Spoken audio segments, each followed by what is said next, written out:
जो लड़कियां शादी से पहले अपने चेहरे पर वैक्स करवाती हैं या रेज़र करवाती हैं तो उनके चेहरे पर ग्लो आने की बजाय रैशेस हो जाते हैं। तो कभी भी अपने फेस के ऊपर आपने ना रेज़र करवाना है और ना ही वैक्स करवानी है।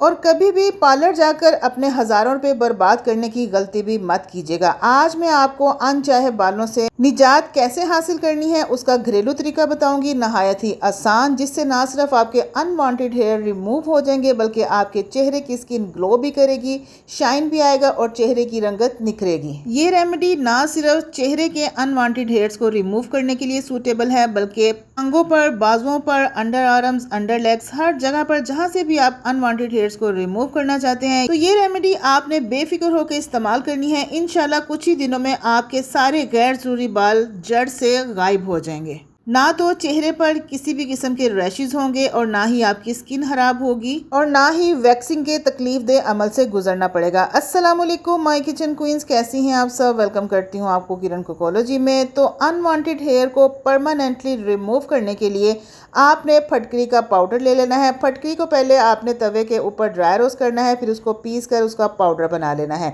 आधा चम्मच फटकरी का पाउडर लेना है और उसके अंदर 1/4 टीस्पून आपने हल्दी इस्तेमाल करनी है। उसके बाद जो तीसरी अहम चीज़ उसमें जाएगी वो है गंदम का आटा। जिस आटे की हम रोटियां बनाते हैं वो वाला आटा आपने यूज़ करना है। लेकिन अगर आप गंदम का आटा इस्तेमाल नहीं करना चाहते तो उसकी जगह पर क्या चीज़ यूज़ करनी है वो आप मुझे कमेंट सेक्शन में पूछ सकते हैं। मैं आपको बता दूंगी कि गंदम के आटे की जगह पर आप कौन सा आटा इस्तेमाल करेंगे।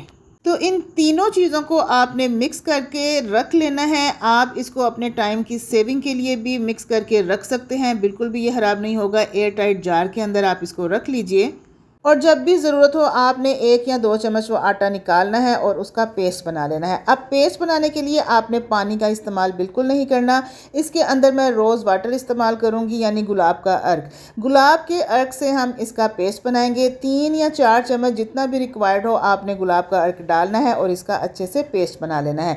गुलाब का अर्क हमने इसलिए डाला है ताकि फटकरी की वजह से जो ड्राइनेस हो जाती है चेहरे के ऊपर वो ना हो और आपकी चेहरे की जो स्किन है ना वो नरम मुलायम स्मूथ रहे। ये रेमेडी बिल्कुल नेचुरल है, किसी भी किस्म का इसमें केमिकल नहीं है, केमिकल के असरात नहीं है, मुज़िर नहीं है। आपके चेहरे के लिए बिल्कुल सूटेबल है, किसी भी किस्म का कोई नुकसान आपको नहीं पहुंचाएगी, ना रैशेस करेगी, ना ही आपको किसी तकलीफ दे अमल से गुजरना पड़ेगा। तो कभी भी आपने अपने फेस के ऊपर ना वैक्सिंग करवानी है और ना ही आपने रेज़र का इस्तेमाल करना है, वरना आपके चेहरे की जिल्द मर्दों की जिल्द की तरह सख्त हो जाएगी।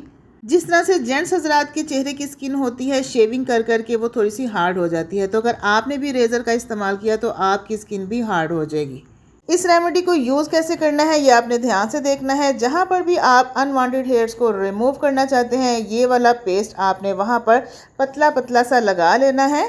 जितने भी गैर ज़रूरी बाल हैं वो सारे ढक दें, इस पेस्ट के साथ कवर होने चाहिए। उसके बाद आपने इसको छोड़ देना है ड्राई होने के लिए, तकरीबन आधा घंटा लगेगा।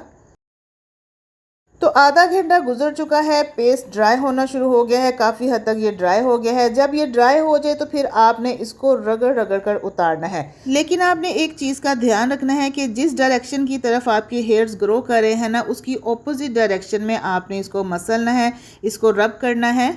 पहली बार के इस्तेमाल से ही बालों की जड़ें कमज़ोर होना शुरू हो जाएगी। जब आप इसको रगड़ रगड़ के उतारेंगे तो जो गैर ज़रूरी बाल होते हैं ना वो इस आटे के साथ ही रगड़ खा के उतर जाएंगे। कुछ जो मोटे बाल होंगे वो स्टार्टिंग में पहले कमज़ोर होंगे, दूसरी तीसरी एप्लीकेशन के बाद इंशाल्लाह वो भी जड़ से ख़त्म हो जाएंगे और दोबारा कभी भी आपके चेहरे पर या टांगों पर, बाजुओं पर अनवांटेड हेयर्स कभी भी ग्रो नहीं होंगे। बिल्कुल महफूज तरीका है, आपकी स्किन को ये ग्लो भी करेगा, आपकी स्किन के ऊपर से टैनिंग को, दाग धब्बों को भी ख़त्म करेगा और आपकी स्किन के अंदर शाइन भी लेकर आएगा।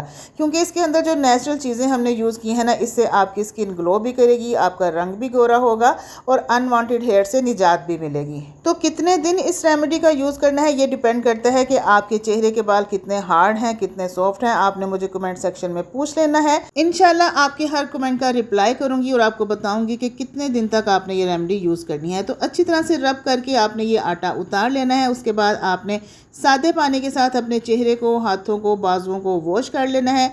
वॉश करने के बाद आपने टॉवल का यूज़ नहीं करना, बल्कि टिश्यू के साथ अपने फेस को या अपने बाजुओं को आपने ड्राई करना है। और उसके बाद आपने कोई सा भी मॉइस्चराइज़र या फिर एलोवेरा जेल आपने अपनी स्किन के ऊपर लगानी है। आप रोज़ वाटर का भी स्प्रे कर सकते हैं। मैं एलोवेरा जेल से मसाज कर रही हूँ। इससे ये होगा कि फटकरी से जो ड्राइनेस होती है वो नहीं होगी और आपकी स्किन जो है वो नरम भी रहेगी। तो आज ही आपने इस रेमेडी का यूज़ करना है, इंशाल्लाह आपको 100% फ़ायदा मिलेगा। तो अगर रेमेडी ज़रा सी भी अच्छी लगी हो तो किरण कुकोलॉजी को सब्सक्राइब कर लीजिए, वीडियो को लाइक कीजिए, शेयर कीजिए और एक प्यारा सा कमेंट भी कीजिएगा। तो इजाज़त दीजिए, इंशाल्लाह अपनी नेक्स्ट किसी बहुत ही अच्छी वीडियो के साथ हाजिर होंगे। तब तक के लिए अल्लाह हाफिज़, take care and bye bye.